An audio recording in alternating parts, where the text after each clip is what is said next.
नमस्कार, मैं हूं नरेश वत्स। ब्रॉडकास्ट मंत्रा में आपका स्वागत है। आज मैं आपकी मुलाकात कराऊंगा राजेश लिलोटिया जी से, जिसको आप सभी जानते हैं। अखिल भारतीय कांग्रेस कमेटी के एससी डिपार्टमेंट के चेयरमैन हैं और काफ़ी मुखर हैं संविधान को लेकर। वो भी अब पूरे देश में जन जागरण में लगे हुए हैं। राजेश जी, सबसे पहले मैं आपका स्वागत करता हूं। संविधान हमारी आत्मा है, ये देश जानता है। लेकिन चुनाव में राहुल जी संविधान की प्रति लेकर गए, शपथ भी ली, और फिर बीजेपी और जो सरकार है वो संविधान हत्या की बात कर रही है, आप संविधान रक्षा की बात कर रही हैं। जब आत्मा है, इस आत्मा को कौन छीन सकता है, ये सवाल। सबसे पहले तो आपके सभी दर्शकों को मेरा क्रांतिकारी जय भीम। और जो आपने सवाल किया कि राहुल गांधी जी इस लोकसभा के चुनाव के अंदर संविधान की रक्षा करने का नैरेटिव लेकर गए लोगों के बीच में। मल्लिकार्जुन खड़गे जी, राहुल गांधी जी, तमाम कांग्रेस पार्टी संविधान की रक्षा करेंगे, ये मैसेज लेकर गए।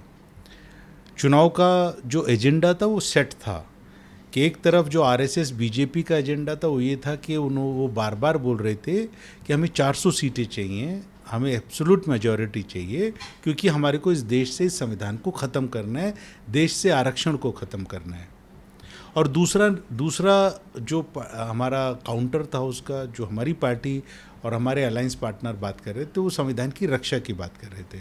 तो पूरे चुनाव का एक एजेंडा सेट था।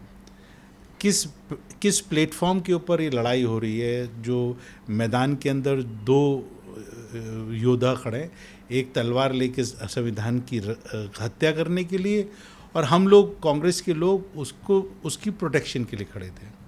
लोगों ने मुंह तोड़ जवाब दिया।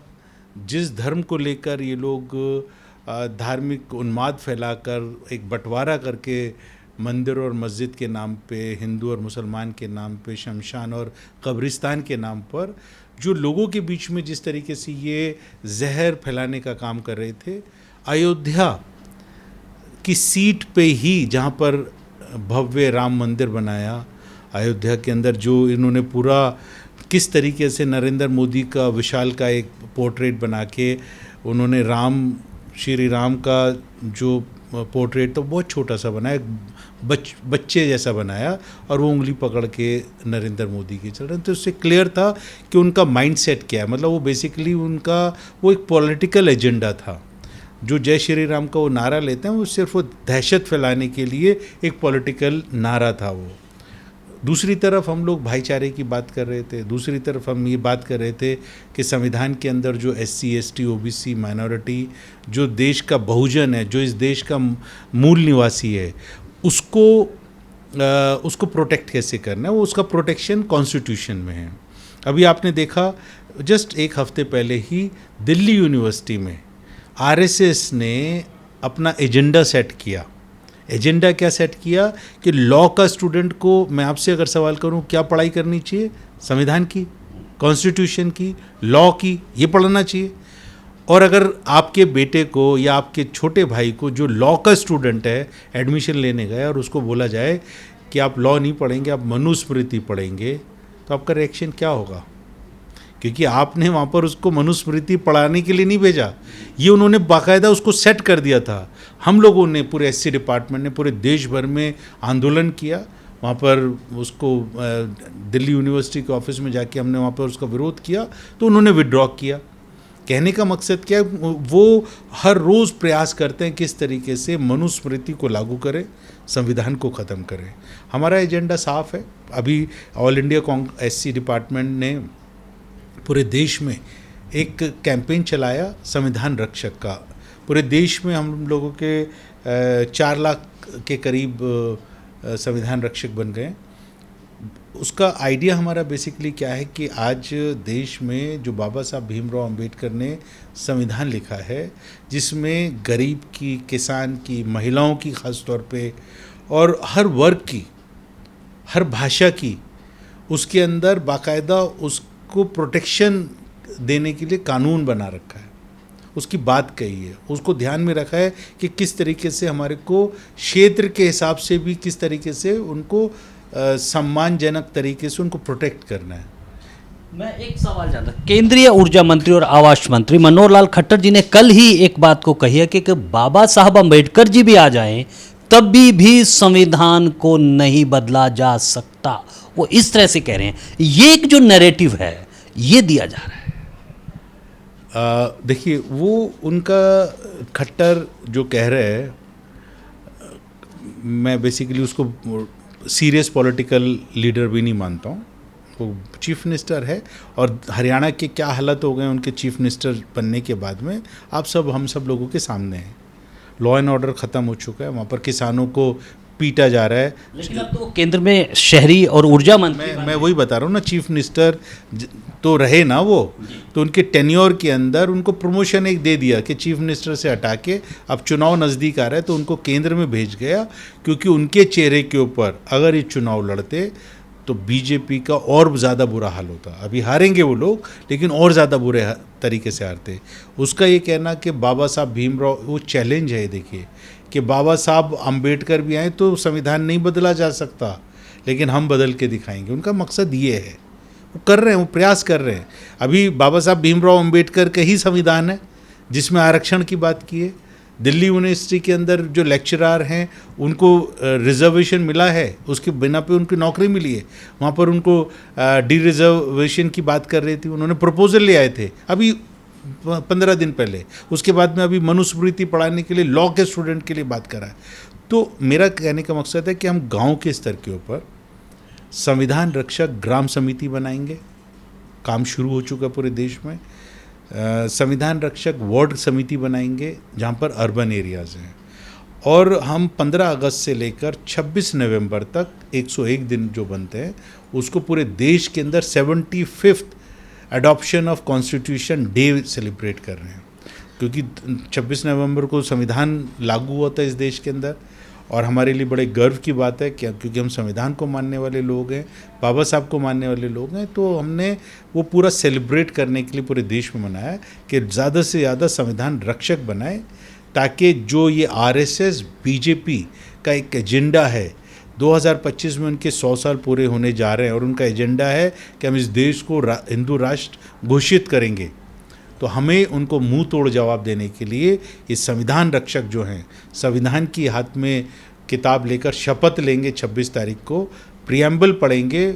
सिर्फ देश में नहीं, विदेशों में भी जो हिंदुस्तानी रहते हैं वो भी हमारे साथ जुड़ रहे हैं कि संविधान रक्षक के रूप में हम शपथ लेंगे कि इस संविधान को कमज़ोर और ख़त्म नहीं होने देंगे। दिल्ली की बात करते हैं। कांग्रेस अब अकेले अपने दम पर चुनाव लड़ रही है और ये कहा जाता है कि लोकसभा में भी अगर आप नहीं आते, केजरीवाल के साथ कांग्रेस का एक बड़ा रिश्ता रहता है, कभी प्रेम है कभी अलगाव है। कैसे देखते हैं आप, कांग्रेस को कैसे खड़े करेंगे दिल्ली में, क्योंकि बीजेपी भी अपने आप को खड़ा करना चाहती है, और कांग्रेस की क्या रणनीति है? देखिए, 15 साल दिल्ली के अंदर कांग्रेस पार्टी की सरकार रही है और माननीय श्रीमती शीला दीक्षित जी के नेतृत्व में जब वो मुख्यमंत्री के रूप में उन्होंने दिल्ली के अंदर जो विकास किया उसको भुलाया नहीं जा सकता। उस विकास के बाद में दिल्ली में केजरीवाल जो झूठ बोल कर आया था कि बिजली हाफ और पानी माफ़ का नारा देकर आया था, उसने बोला था कि मैं स्कूल बनाऊंगा, कॉलेजेस बनाऊंगा, हॉस्पिटल बनाऊंगा। विकास के नाम पे एक 100 रुपये का भी उसने कोई काम नहीं करवाया। खाली स्कूल की बिल्डिंग जो कांग्रेस पार्टी ने बनाई थी उसके ऊपर पेंट पॉलिश करके या उसको दोबारा से रीडिज़ाइन करके उसके फर्नीचर को आप डेवलपमेंट नहीं कह सकते हैं। आप एक भी स्कूल, नया कॉलेज और हॉस्पिटल का कोई नाम बता दीजिए दिल्ली के किसी कोने में जहाँ पर आम आदमी पार्टी ने उसका निर्माण करवाया हो। अगर निर्माण करवाया होगा तो मैं चैलेंज देता हूँ, अगर वो कहीं पे बता दें तो मैं कोई भी शर्त हारने को तैयार हूँ। तो ना हॉस्पिटल बनाया, ना स्कूल बनाया, ना कॉलेज बनाया, और डींगे मार रहे हैं कि जी एजुकेशन सिस्टम में सुधार दिया। आज जो EWS के अंदर जो हमारे एडमिशन्स होते थे प्राइवेट स्कूल्स के अंदर, आप जाके देखिए, मतलब मेरी कॉन्स्टिट्यूंसी की अगर मैं बात करूं, मतलब लोगों ने उनका नाम आ गया ड्रॉ के अंदर और उनको एडमिशन नहीं मिल रहा।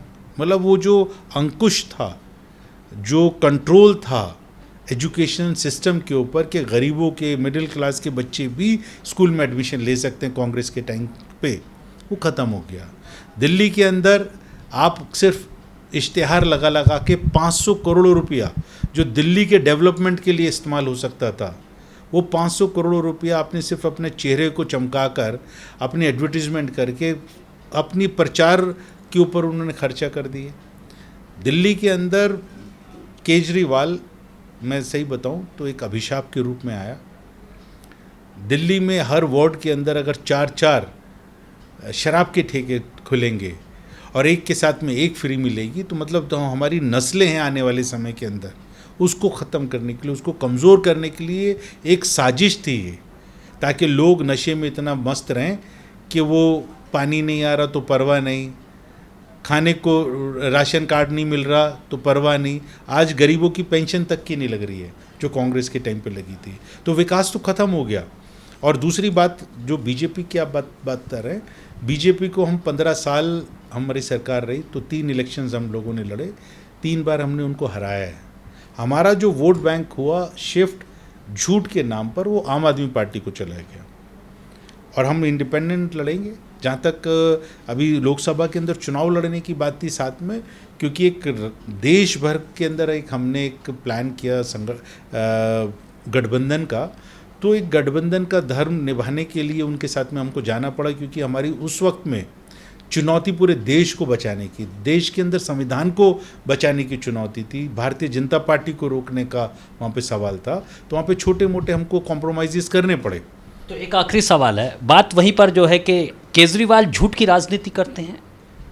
बिल्कुल झूठा मक्कार व्यक्ति जो मुख्यमंत्री बना, जिसने माननीय शीला दीक्षित जी की फ़ोटो लगाकर उनको भ्रष्टाचारी बता के, उनको चोर बताकर लोगों को गुमराह किया, लोगों से फ्री पानी और फ्री बिजली देने का वायदा कर कर आज बिजली देखिए कितनी महंगी है दिल्ली के अंदर, त्राही मची है, पानी पूरी दिल्ली के अंदर शॉर्ट है। उसकी प्लानिंग उन्होंने नहीं किया। वो सिर्फ किस तरीके से अपने एडवर्टीजमेंट करके, किस तरीके से पैसा गबन करके दूसरे प्रदेशों में जाकर चुनाव लड़ने के लिए कैसे तैयारी करी जाए, पैसा कैसे खर्चा करे, वो सिर्फ उस कामों में लगा रहा है। दिल्ली के डेवलपमेंट को लेकर उसने झूठ बोला, लोगों के साथ में फरेब किया, धोखा दिया। और मैं समझता हूँ कि आने वाले समय के अंदर कांग्रेस पार्टी, अभी दिल्ली के अध्यक्ष देवेंद्र यादव हैं, एक नौजवान साथी हैं, मेहनत कर रहे हैं, और मैं समझता हूँ उनकी अध्यक्षता के अंदर चुनाव लड़ा जाएगा। और उम्मीद है कि हम लोग एक अच्छा परफॉर्म करेंगे और दिल्ली के अंदर कांग्रेस की, मैं समझता हूँ कि सरकार बनने के चांसेस हैं। अगर सब लोग एकजुट होकर चुनाव लड़ा और स्ट्रैटेजिकली हम लोग चुनाव लड़े, और एससी वोट, मुस्लिम वोट हमारे पास में, और ओबीसी वोट अगर जिस तरीके से अभी रुझान उनके आ रहे हैं, अगर आया तो हमारी सरकार बनेगी, कांग्रेस पार्टी की सरकार बनेगी। देर आए दुरुस्त आए। चलिए, अब कांग्रेस भी केजरीवाल की जो राजनीति है उस पर खुला हमला बोल रही है, और अब ये साफ हो गया है कि झूठ और फरेब की राजनीति ने दिल्ली को कितना पीछे कर दिया है। लेकिन असली मोहर अब दिल्ली की जनता को लगानी है कि कौन सच्चा कौन झूठा। तो आज के लिए बस इतना ही। मुझे मेरे सहयोगी रविंदर के साथ दीजिए अनुमति, और आप बने रहें ब्रॉडकास्ट मंत्रा के साथ।